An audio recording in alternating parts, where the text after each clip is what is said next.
All right, so I'm recording this Saturday afternoon. Can already see some of the snow. This is light snow, but it's starting. It's coming in. Winter storm is moving into Virginia. Hi, y'all. George Flickinger here, and I obviously am not in my usual suit and tie, but I thought I would stop by the TV station this afternoon, WSET, to give you an update on the weather, to see what has changed, what is not changed in the forecast.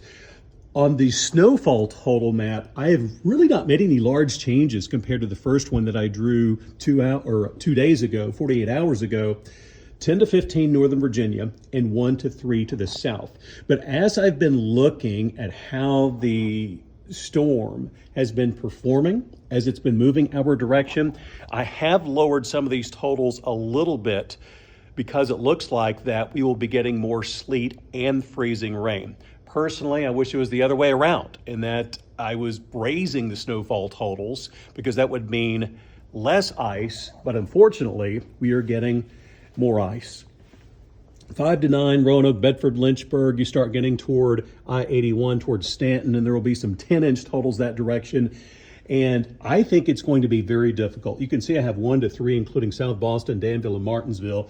I'm thinking it's going to be difficult to get very much snow out of this because it is going to change over to sleet and freezing rain so soon. And of course, that contributes to the loss of power, the power outages.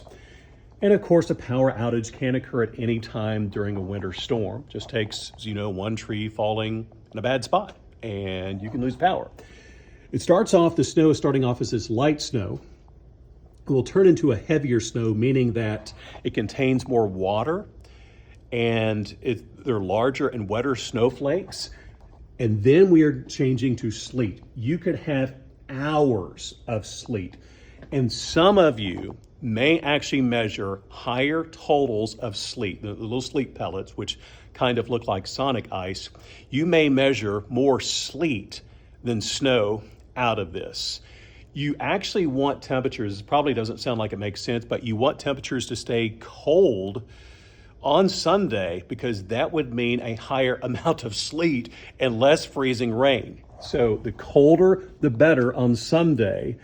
I think that you are going to be hearing this sleet by well before sunrise on Sunday. I think that power outages are going to multiply on Sunday afternoon because at that time it's mostly freezing rain for us. And then you may completely keep your electricity through the winter storm. But then on Monday and Tuesday when the sun is out, a cold front is going to come through and we're actually going to see the strongest wind on Monday and Tuesday.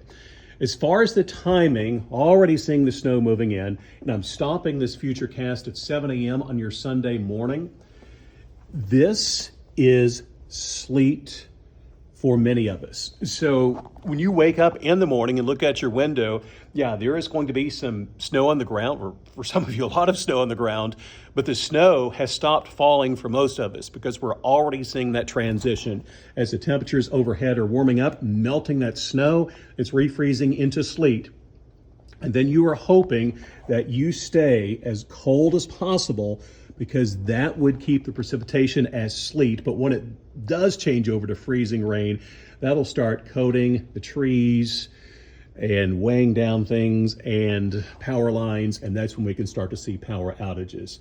By 8 to 9 o'clock on Sunday night, you can see the precip ending, and then the sun is coming out on Monday. So, George Flickinger here. I'm recording this video on Saturday, January the 24th of 2026. Just wanted to pop in and give y'all a weather update, but here we go. We've got this winter storm coming.